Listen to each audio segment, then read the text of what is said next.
we take the story on. Anne was getting help from some advisors who were trying their best to try and help her. And one of the things that did crop up in this time was that Anne was awarded, after a long battle, £13,000 from the Criminal Injuries Compensation Authority. But there was no record of any crime having been committed. So public money was given to a woman who officially had not been the victim of crime. How could it be? To shut them up, obviously. But no crime had been committed, as far as the law was concerned. So time went on, and about a year ago, I was invited in to try and see if I could do anything to help the story along, to try and bring the people to justice, and to perhaps bring the story into the public domain, which I have tried hard to do. When I started my investigations, I had the same kind of problems. Everybody wanted to block it and everything like that. But we did have a breakthrough with the media on the 19th of April 2009, when journalists from the News of the World took up the story in a rather sort of muted form, but it picked up on the fact about the payment from the Criminal Injuries Compensation Authority.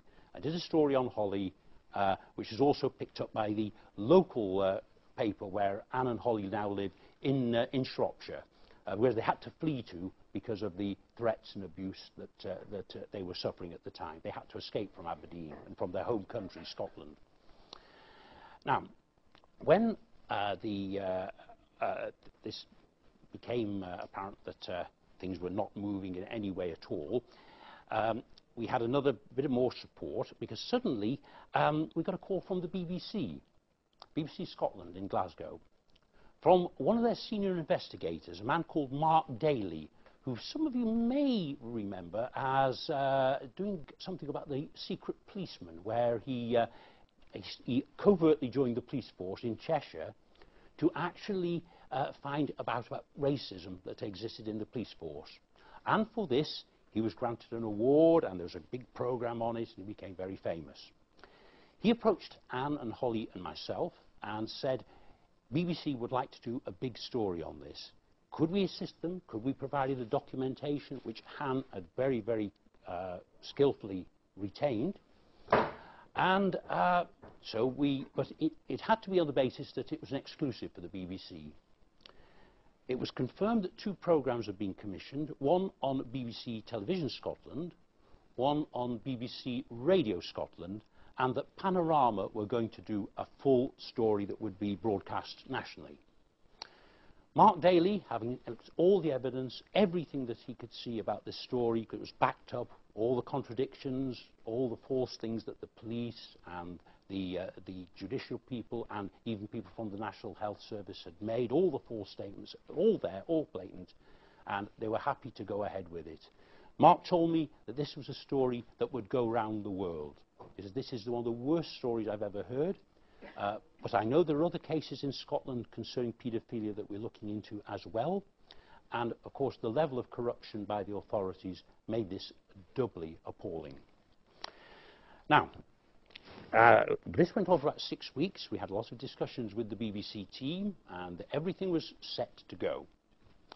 On the 10th of June 2009, I received a call from a distraught Mark Daly.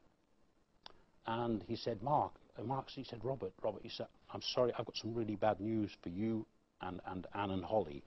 And I said, well, what's that, Mark? He said, we can't do the programme. I said, what do you mean you can't do the programme? You said, you even got in writing that you're going to do the programme. Well, how can it be? He says, I can't talk about it, he says, but we were threatened. We've been told we cannot not only do Hollie's story, but we can actually do no more investigations into any stories concerning paedophilia in Scotland. If we do, we will be sacked. The 3 of us, that is Mark Daly, Cathy Long from BBC Radio Scotland, and Liam McDougall of Panorama. We will be sacked. I said, Mark, you can't allow this to happen. He said, well, we fought our corner. He said, we believe the story. It's absolutely 100%. But that is what we were told. So I said, Mark, who told you this? I said, who told you? And what kind of person would want to prevent a story like this coming out?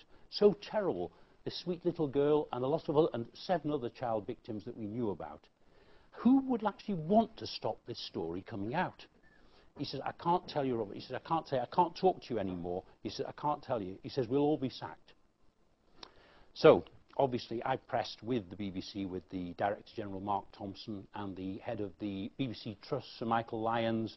Of course, did I get anywhere with anybody? No. All I got letters saying, Mr. Green, if you wish to complain, we have a particular forum for that, the complaints department of such and such a place, as if I were complaining about somebody using a naughty word at 7 o'clock in the evening. That is how it was treated. Mark Daly never contacted me again, apart from sending a letter apologising to Anne and making a few unfair comments, but nevertheless saying that he believed in the case and he believed everything that he had been told.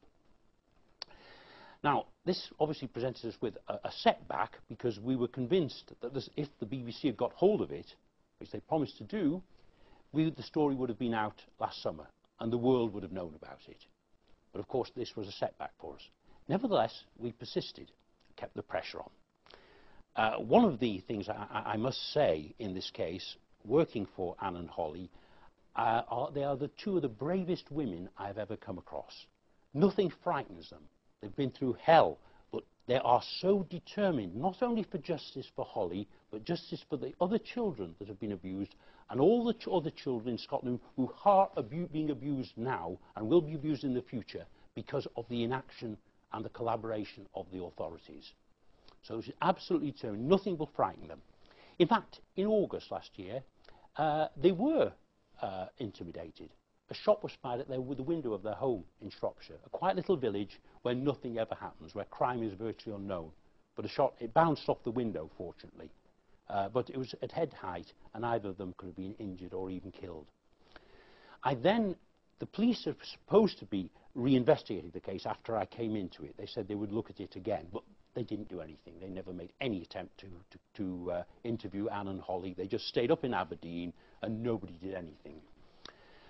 When the shot was fired, I emailed Alex Salmond, who had already told about the case. I'd already informed him what was going on, and the fact that we felt that the Lord Advocate, a member of his government, was deeply involved in the case.